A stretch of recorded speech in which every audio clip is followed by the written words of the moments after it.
Boleh cerita sedikit nggak dokter, gimana sih sebenarnya kesehatan mental di militeran nih dokter? Sebenarnya sama saja dengan kesehatan yang lain. Jadi di militer namanya kesehatan itu salah satu aspek penting, baik dari tahapan seleksi, masa dinas, ataupun untuk sekolah, Iya. untuk naik pangkat, untuk menduduki jabatan-jabatan tertentu juga. Itu akan sering ketemu sama tes kesehatan dan tes kesehatan mental pada level-level tertentu juga ada tesnya. Kenapa harus dites? Karena kita butuh untuk cari dengan bibit lah yang terbaik. Kalau nggak lulus masuk pada tes awal misalnya, itu bukan berarti dia gangguan jiwa, belum tentu juga. Iya. Tapi kita menilai bahwa dia tidak akan mampu untuk mengikuti pendidikan ataupun tugas-tugas di militeran. Bukan berarti personel di militer nggak boleh ke psikiater ya dokter ya? Oh enggak. Justru kalau di militer itu kita tekankan untuk lapor cepat, sedini mungkin. Lapor kepada unsur terdekatnya. Kalaupun tidak bisa ke dokter batalionnya, ke teman satu unitnya, ke komandan regunya, dan komandan wajib punya punya komunikasi yang baik, punya unsur ataupun faktor supervisi yang kuat ke bawah, sehingga bisa ketahui nih anggota ini punya problem apa, anggota ini kenapa gitu. Assalamualaikum warahmatullahi wabarakatuh. Salam sejahtera, salam sehat jiwa. Berjumpa lagi dengan saya Dr. Sela dalam acara podcast Seksi Ansietas PPPDS KJI. Dan kali ini nih saya kembali ditemani oleh Kapten CKM Dr. Ivan Paulus Gunata, Mars Spesialis Kedokteran Jiwa. Dan untuk episode kali ini saya nih mau membayar hutang nih. Karena lalu saya pernah nih dokter ya minta untuk dibuatkan khusus episode untuk membahas tentang stres di militer ya dokter ya.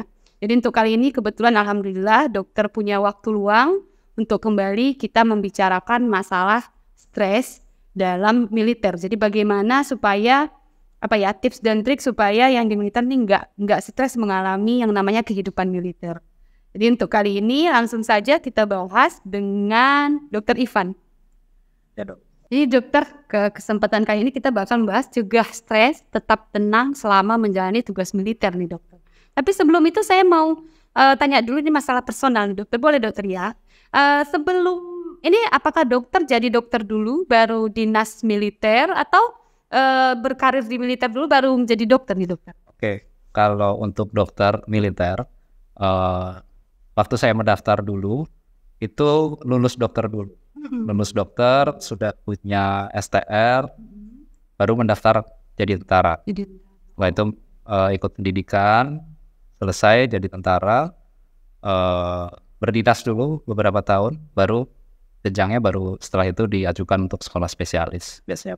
Tapi gampang kan dokter? Misalnya untuk saya mau mengajukan nih menjadi spesialis setelah menjadi dokter militer nih dokter, ada jalan ya dokter ya? Kesehatan Angkatan Darat itu membutuhkan spesialis kan tentunya untuk vaskes-vaskesnya juga untuk pelayanan gitu. Jadi memang ada program dari institusi sendiri untuk pengembangan karir, pengembangan personel, untuk pembinaan personel, untuk pendidikan, ada beasiswa untuk sekolah spesialis. Tapi itu juga ada persyaratan-persyaratan seperti dengan kondite ataupun attitude bertugas yang baik, diajukan oleh komandan satuannya, lalu setelah itu mengikuti seleksi internal dulu di tingkat matra, di tingkat Angkatan Daratnya, di tingkat TNI-nya dulu, di Kemhan. Setelah lulus baru nanti ada namanya sidang jabatan, sidang untuk pendidikan. Sidang untuk pendidikan, jadi menentukan nanti jurusannya apa, apakah sesuai dengan peminatan kita, cocok nggak nih sama kebutuhan institusi, seperti itu. Ada tahapan-tahapannya, baru nanti keluar surat untuk boleh mengikuti seleksi di universitas yang dituju. Gitu. Pun memang tenaga kesehatan kalau di militer memang punya tempatnya sendiri ya dokter ya, ada rumah sakit khusus untuk kedinasan ini dokter ya. Ya, untuk di militer tenaga kesehatan ada banyak kategori pangkat juga kan, ada tamtama, bintara, perwira gitu. Dan untuk dokter tidak harus selalu di rumah sakit militer sebenarnya. Memang diutamakan juga untuk pelayanan tujuannya. Tapi dokter juga harus siap untuk ada di struktur-struktur jabatan untuk memimpin institusi militer, ataupun di satuan-satuan tempur juga, batalion kesehatan, ataupun di kewilayahan, di detasemen kesehatan di wilayah, hingga struktur-struktur staf di jajaran markas besar itu juga. Jadi jangan selalu berpikir bahwa harus nanti ngurusin pasien gitu, enggak. Harus siap juga untuk bahwa tidak praktek juga. Jadi karir di kemiliteran itu luas ya dokter Iya. ya, enggak yang sesimpel kerja di rumah sakitnya gitu Iya. dokter ya. Beda nih kita masuk ke topik nih dokter. Jadi masalah kesehatan mental nih di militer kan mungkin agak jarang. Karena emang kesehatan mental sendiri baru-baru hype nih dokter. Jadi apalagi kesehatan mental di militer. Boleh cerita sedikit nggak dokter, gimana sih sebenarnya kesehatan mental di militeran nih dokter? Iya. Sebenarnya sama saja dengan kesehatan yang lain. Jadi di militer namanya kesehatan itu salah satu aspek penting, baik dari tahapan seleksi, masa dinas, ataupun untuk sekolah, untuk naik pangkat, untuk menduduki jabatan-jabatan tertentu juga. Itu akan sering ketemu sama tes kesehatan dan tes kesehatan mental pada level-level tertentu juga ada tesnya. Kenapa harus dites? Karena kita butuh untuk cari dengan bibit lah yang terbaik. Kalau nggak lulus masuk pada tes awal misalnya, itu bukan berarti dia gangguan jiwa, belum tentu juga. Iya. Tapi kita menilai bahwa dia tidak akan mampu untuk mengikuti pendidikan ataupun tugas-tugas di kemiliteran. Karena kalau bicara kesehatan mental di kemiliteran itu luas. Jadi baik dari tahap rekrutmen awal, tahap pendidikan juga. Pendidikan stresornya juga sudah banyak. Apalagi dalam pendidikan, stresor diberikan sebesar mungkin. Sebesar mungkin supaya dia bisa siap untuk menghadapi dinamika tugas ke depannya. Setelah dinas, ada lagi nih pendidikan khusus, misalnya masuk ke pasukan-pasukan khusus, misalnya ke Kopassus, Kostrat, Raider. Itu ada pendidikannya khusus dan lebih berat lagi.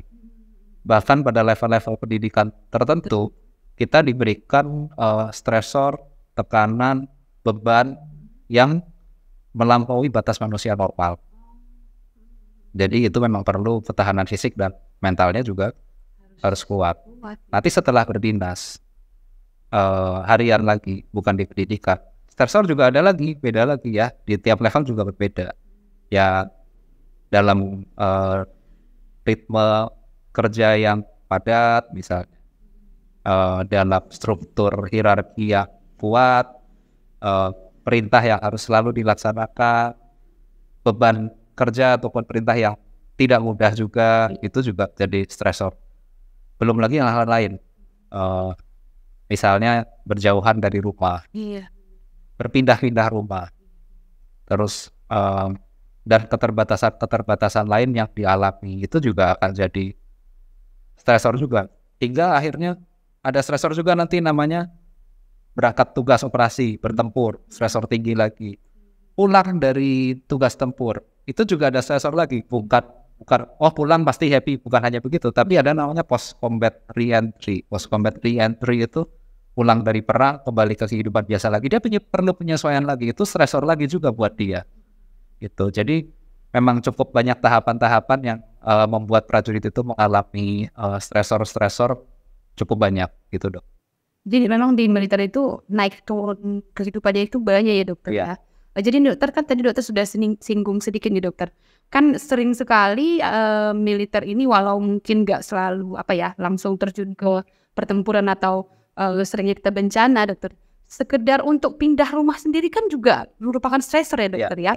Berpindah tugas, berpindah tempat itu untuk personalnya sendiri ada ini khusus nggak dokter supaya gimana ya nggak stres itu kan harus beradaptasi dalam waktu yang singkat dan sering nih dokter, gimana dok? Ya, kalau untuk teknik ataupun pencegahan bagaimana supaya dia tidak stres saat berpindah itu memang tidak ada.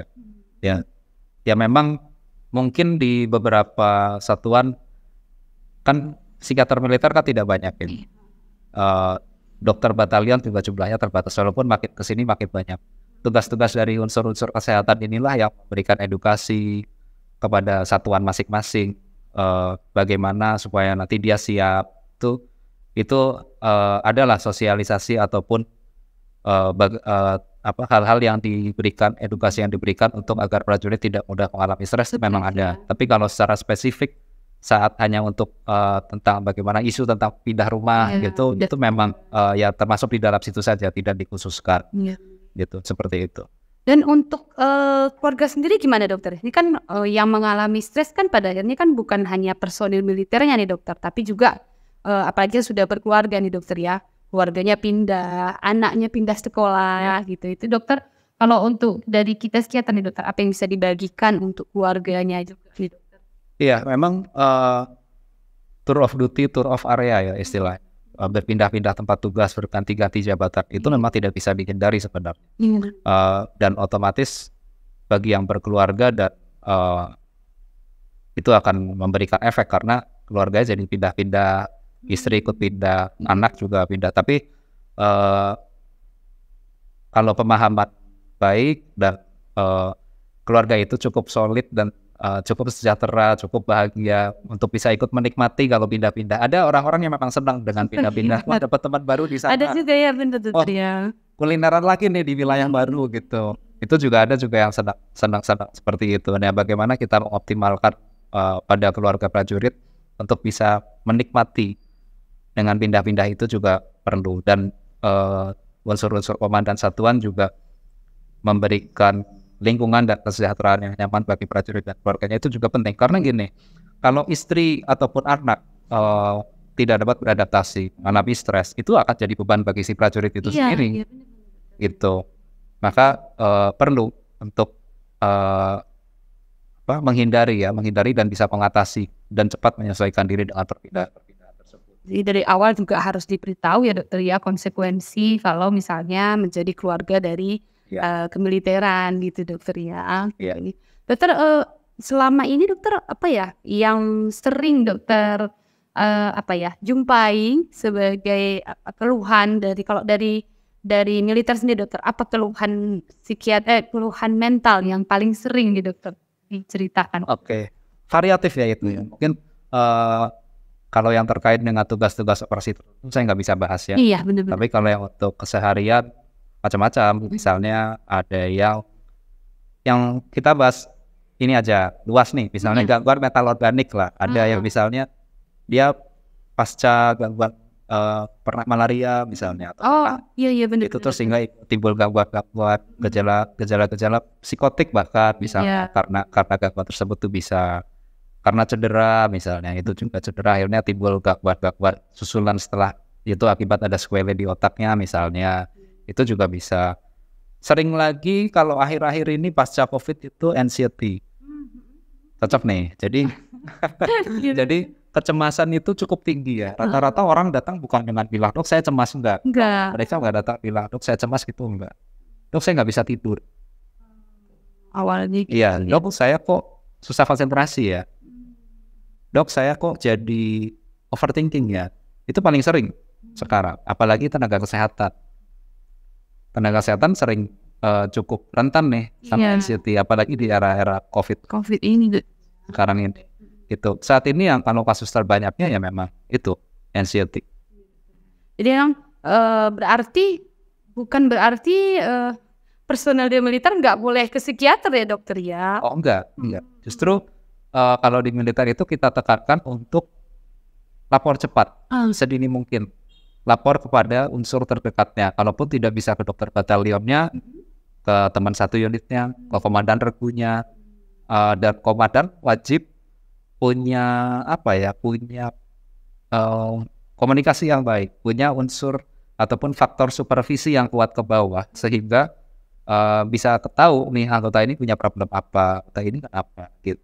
Jadi nggak melulu ini saya seorang TNI saya harus kuat, saya nggak boleh, itu tuh nggak ada ya stigma itu ya.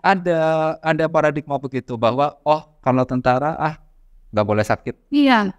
Tentara banyak kali ngeluh kau misalnya begitu, atau lemah kamu gitu misalnya. Ada mungkin di pada zaman dahulu memang kadang serba salah juga. Itu memang harus kita bentuk untuk dia tidak mudah mengeluh. Memang, tapi memang kita juga harus bisa memonitor juga bahwa ini ngeluh beneran karena dia sudah tidak mampu, Iya. atau memang dia yang banyak mengeluh gitu. Itu yang memang perlu lebih jeli untuk unsur-unsur terdekatnya bisa membedakan itu.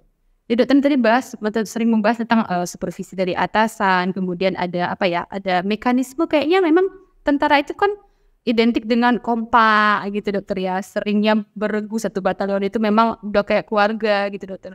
Berarti itu sebenarnya punya peran penting untuk menjaga kesehatan mental itu sendiri dokter. Iya, untuk menjaga kesehatan mental itu penting, dan di militer karena ada jiwa korsa itu, merasa satuannya, lingkungannya, kawan terdekatnya itu seperti keluarga, maka penanganan psikiatri pada prajurit sedikit berbeda dengan pada orang-orang yang bukan tentara. Misalnya dalam beberapa hal ya, misalnya kalau orang dijauhkan dari stresor memang perlu gitu.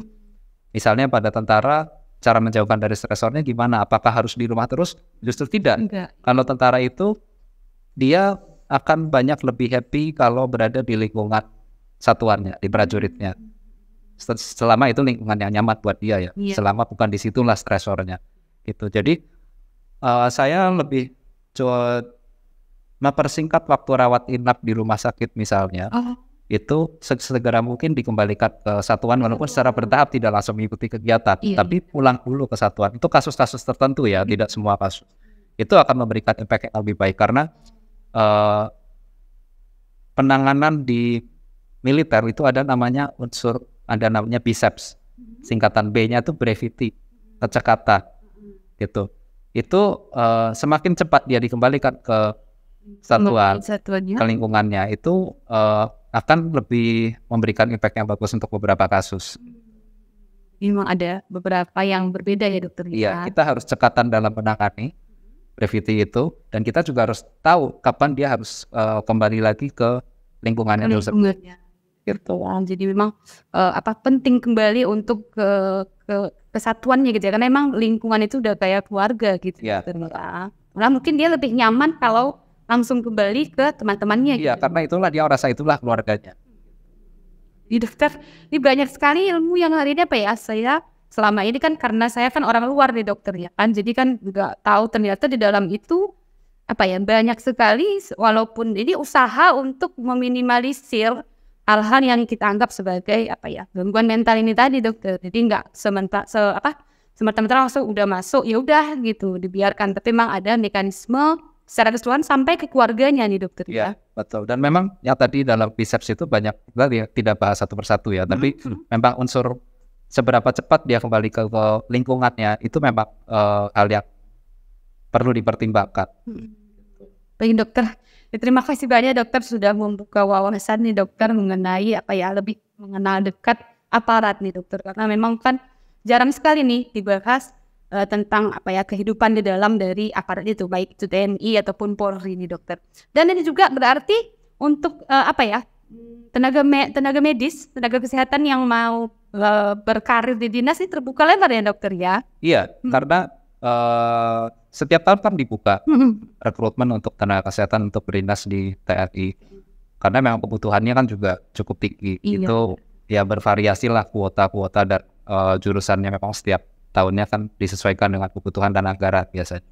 Tapi kesempatan selalu terbuka sih untuk yang memenuhi syarat ya. Iya, mengingat begitu luasnya perkariran di militer itu sendiri dokter ya, seperti yang dokter sampaikan di awal. Jadi terima kasih banyak nih dokter untuk kesekian kalinya, karena sudah mau berbagi ilmu, sharing pengalaman juga dokter untuk yang mau mendengarkan dan menonton di YouTube. Jadi kalau misalnya di dokter ada yang perlu konsultasi atau perlu berjumpa untuk membicarakan masalah kesehatan mental dengan dokter nih dokter, ini kemana ya kita bisa menjumpai? Oke. Pada jam dinas saya di Rumah Sakit Tingkat 2 Putri Hijau Medan, lalu sore di Rumah Sakit Harimana Medan, dan by appointment di Klinik Hario Jalan Sumatera Medan. Oke, jadi ini bisa menghubungi atau membuat janji untuk berjumpa konsultasi dengan Dr. Ivan di tempat-tempat tersebut. Mudah-mudahan sih nggak jumpa sebagai pasien ya dokter ya. Iya. Tapi kalau memang perlu silahkan untuk konsultasi dengan dokter Ivan untuk membahas masalah kesehatan jiwa. Untuk episode kali ini saya kira cukup sekian. Tiada kesehatan tanpa kesehatan mental. Salam sehat jiwa. Wabillahi taufiq wal hidayah. Assalamualaikum warahmatullahi wabarakatuh.